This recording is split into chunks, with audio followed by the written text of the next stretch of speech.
जय श्री हनुमान जी महाराज। आज है फागुन महीने का पहला मंगलवार और आज है 3 फरवरी 2026। तो आइए श्रवण करते हैं हनुमान जी महाराज की कथा, सीता माता की नित्य नेम की कथा और फागुन महीने में सुने जाने वाला महत्व जो कि शिव जी से संबंधित शिव महापुराण है। सबसे पहले आज का पंचांग, जैसे कि फाल्गुन मास की कृष्ण पक्ष की द्वितीया तिथि है। द्वितीया तिथि 12:40 दोपहर तक रहे, उसके बाद तृतीया तिथि लग जाएगी। आज मगहा नक्षत्र है और पूर्वा फाल्गुनी नक्षत्र जो कि 10:10 के बाद रहेगा। शोभन योग का निर्माण हो रहा है। राहु काल में किसी नए काम की शुरुआत ना करें, जो कि रहेगा 3:35 से 4:48 के आसपास का जो समय रहेगा। साथ के साथ आज अभिजीत मुहूर्त जो कि हर कार्य की जीत का समय रहेगा। इस समय आप कोई भी नया और शुभ काम कर सकते हैं। 12:18 से 1:02 के आसपास का समय है। साथ ही साथ अमृत काल का समय 7:48 से 9:22 के आसपास शाम के समय हो रहा है। समय भी दिया बाती पूजन पाठन का बहुत ही अच्छा समय है, क्योंकि अमृत काल का समय बहुत ही श्रेष्ठ माना जाता है। और यहाँ पर हम बात करेंगे अपनी लाभ की शुभ चौगड़िया की। तो आज शुभ चौगड़िया रहेगी, आपको बता दें, 11:17 से 12:40 के आसपास है। शुभ लाभ चौगड़िया में किसी नए कार्य की शुरुआत किया जाए तो बहुत ही लाभ मिलता है। सबसे पहले सीता माता की नित्य नेम की कथा सुन लेते हैं। कथा सुनने से पहले आपसे विनम्र निवेदन है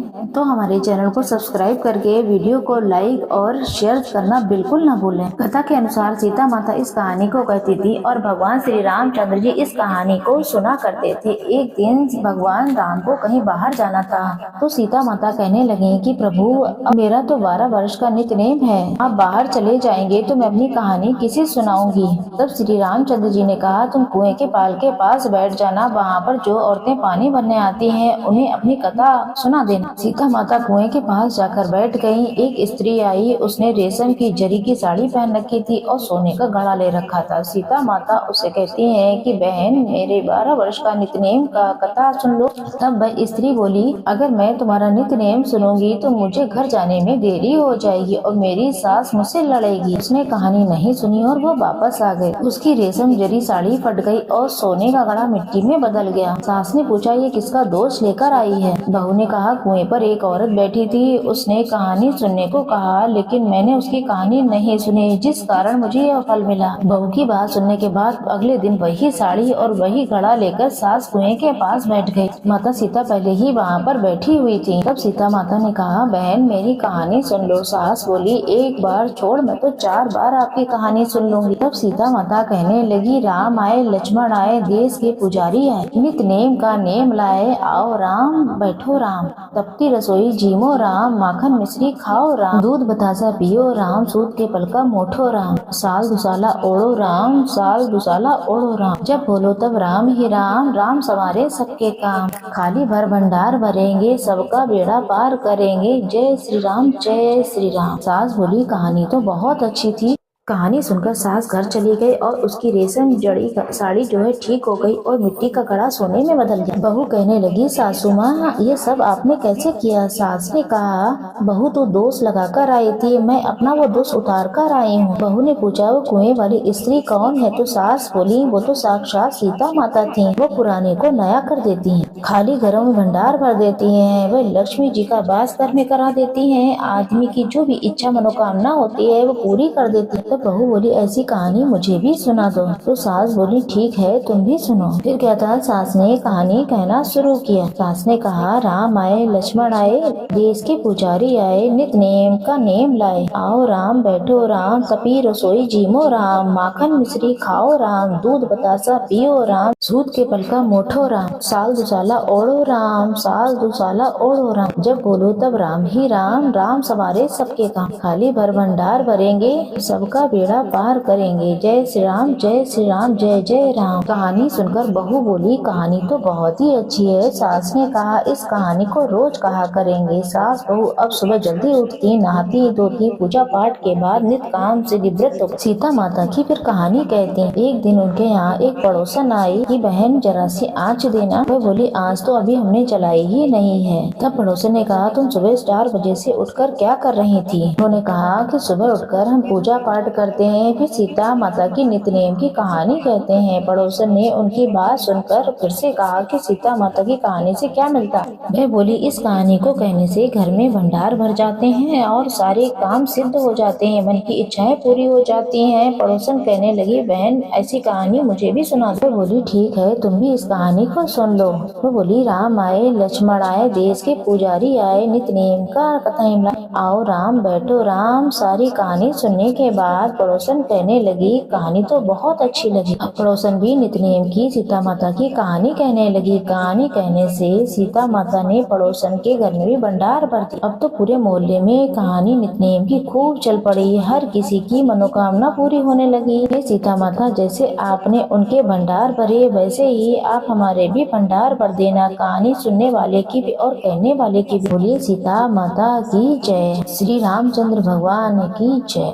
श्री हनुमान जी की कथा के अनुसार श्री राम दरबार में हनुमान जी राम जी की सेवा में इतने ज्यादा तन्मय हो गए थे कि गुरु वशिष्ठ जी का आने का उन्हें बिल्कुल भी ध्यान नहीं रहा। सभी ने उठकर उनका अभिनंदन किया, अभिवादन किया। हनुमान जी नहीं कर पाए। वशिष्ठ जी ने श्री रामचंद्र से कहा कि हे राम पूरे भरे दरबार में मेरा अपमान करने की आखिरकार हनुमान को क्या सजा मिलनी चाहिए? तब श्री रामचंद्र जी ने कहा कि गुरुवर आप बताइए। तो वशिष्ठ जी ने कहा इसे मृत्यु दंड। श्री रामचंद्र जी ने कहा स्वीकार्य है। श्री रामचंद्र जी ने कहा गुरुदेव आप बताएं अपराध किसने किया है? तो वशिष्ठ जी ने कहा कि आप उसे दंड नहीं दे पाएंगे क्योंकि वह आपका परम अप्रिय है। श्री रामचंद्र जी ने कहा राम के लिए सब बराबर हैं। तब गुरु जी ने कहा कि राम मुझे तुम्हारे ऊपर संशय नहीं है परंतु दंड के परिपूर्ण होने पर संशय है। अतः अगर तुम ये विश्वास दिलाते हो कि तुम स्वयं उसे मृत्यु दंड अपने अमोघ बाण से दोगे तभी मैं अपराधी का नाम और अपराध बताऊंगा। श्री रामचंद्र जी ने पुनः ही अपना संकल्प व्यक्त कर दिया। तब वशिष्ठ जी ने कहा ये अपराध हनुमान जी ने किया है।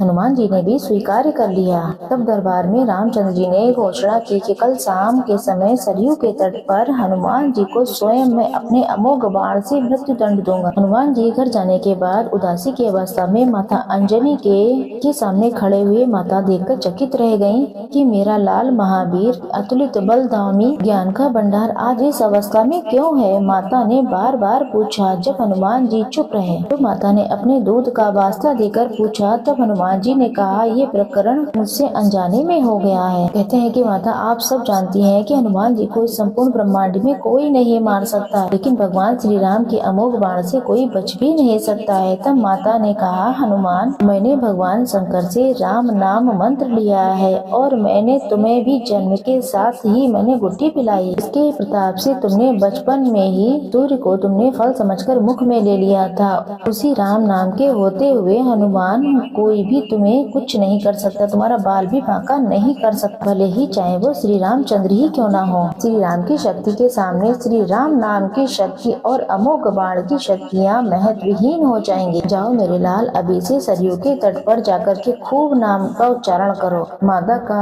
चरण छूकर हनुमान जी सरयू नदी के किनारे गए और वहाँ राम राम राम रटने लगे। शाम के समय हनुमान जी के पास संपूर्ण दरबार के सहित भगवान राम पहुँच गए। सबके मन में ये संशय थी क्या हनुमान जी को भगवान राम सजा देंगे? जब राम भगवान ने अपने महान शक्तियों से अपने बाणों को निकाला, अपने अमोघ शक्ति बाण को चलाया पर हनुमान जी के ऊपर इनका कोई असर नहीं हुआ। तो गुरु वशिष्ठ जी ने शंका जताई राम तुम अपनी पूर्ण निष्ठा से बाणों का उपयोग कर रहे हो या नहीं? अब श्री रामचंद्र जी ने कहा कि गुरुदेव मैं गुरु के प्रति अपराध की सजा देने के लिए अपने बाण को चला रहा हूँ, उसमें किसी भी प्रकार की कोई चतुराई करने पर आप मुझे भी दंडित कर सकते हैं। वो कहते हैं कि आखिरकार ये बाण अपना काम क्यों नहीं कर रहे हैं? ऐसा गुरुजी ने कहा। श्री रामचंद्र जी ने कहा गुरुदेव हनुमान राम राम अखंड रट लगाए हुए हैं। मेरी शक्तियों का अस्तित्व राम नाम के प्रताप से समक्ष महत्वहीन हो रहा है, इसलिए मेरा कोई भी प्रयास सफल नहीं हो रहा है। आप ही बताइए गुरुदेव मैं क्या करूं? गुरुदेव ने कहा कि ये राम आज से मैं तुम्हारे साथ तुम्हारे दरबार का त्याग करके अपने आश्रम जा रहा हूँ जहाँ पर राम नाम का निरंतर जप करूंगा। जाते जाते गुरुदेव वशिष्ठ जी ने घोषणा की कि हे राम, मैं जानकर मानकर ये घोषणा कर रहा हूँ कि स्वयं राम से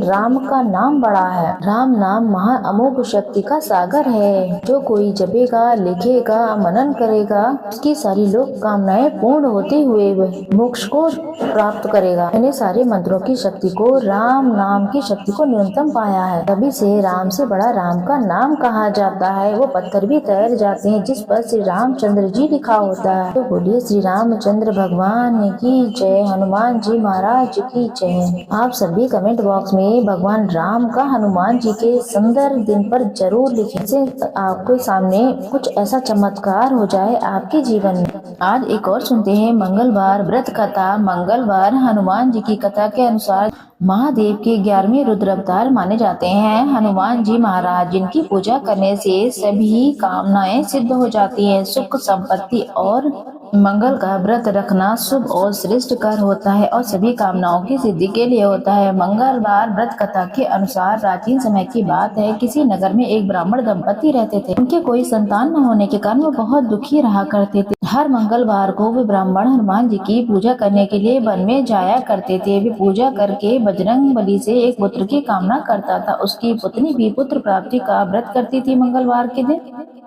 उसकी पत्नी भी मंगलवार के दिन हनुमान जी का व्रत करती थी पुत्र प्राप्ति के लिए, और मंगलवार के दिन हनुमान जी को भोग लगाने के बाद ही वो भोजन किया करती थी। साथ ही वो भगवान के नाम जाप को खूब प्राथमिकता दिया करती थी। एक दिन व्रत के दिन ब्राह्मणी भोजन नहीं बना पाई और न ही वह हनुमान जी को भोग लगा सकी। तब उसने प्रण लिया था कि अगले मंगलवार को हनुमान जी को भोग लगाकर ही भोजन करेगी। वो भूखी प्यासी 6 दिन तक पड़ी रही और भगवान का नाम जाप करती रही। मंगलवार के दिन में बेहोश हो गई। हनुमान जी उसकी श्रद्धा और भक्ति को देखकर प्रसन्न हुए। उन्होंने आशीर्वाद स्वरूप ब्राह्मणी को एक पुत्र दिया। कहा कि तुम्हारी ये खूब सेवा करेगा। बालक को पाकर ब्राह्मणी बहुत खुश हुई। उसने बालक का नाम मंगल रखा। कुछ समय के बाद जब ब्राह्मण घर आया तब वह बालक को देखकर पूछने लगा, ये कौन है? पत्नी बोली, ये मंगलवार व्रत से प्रसन्न होकर हनुमान जी ने ये बालक मुझे उपहार स्वरूप दिया है। ये सुनकर ब्राह्मण को अपनी पत्नी पर विश्वास नहीं हुआ। उसने मौका पाकर बालक को ब्राह्मण ने कुएं में गिरा दिया। घर पर आने के बाद ब्राह्मणी ने पूछा कि मंगल कहाँ है? तब पीछे से मंगल मुस्कुराता हुआ आ रहा था और राम नाम का जाप कर रहा था। उसे सामने देखकर ब्राह्मण चौंक गया। उसी रात को बजरंग बली ने ब्राह्मण को सपने में दर्शन दी और बताया ये पुत्र उन्होंने ही दिया है। सच जानकर ब्राह्मण को बहुत दुख हुआ। के बाद से ब्राह्मण दंपति क्षमा प्रार्थी होते हुए रोज नित्य नेम हनुमान जी महाराज की पूजन और अर्चन, राम नाम का जाप किया करने लगे और मंगलवार का व्रत भी किया करने लगे। मंगलवार व्रत करने वाले मनुष्य को उत्तम संतान, निरोगी काया, रोग, कर्ज, दुख, दरिद्रता से मुक्ति मिलती है और हनुमान जी सदा सर्वदा उनके प्राणों की रक्षा करते हैं। तो बोलिए हनुमान जी महाराज की जय, श्री रामचंद्र भगवान की जय।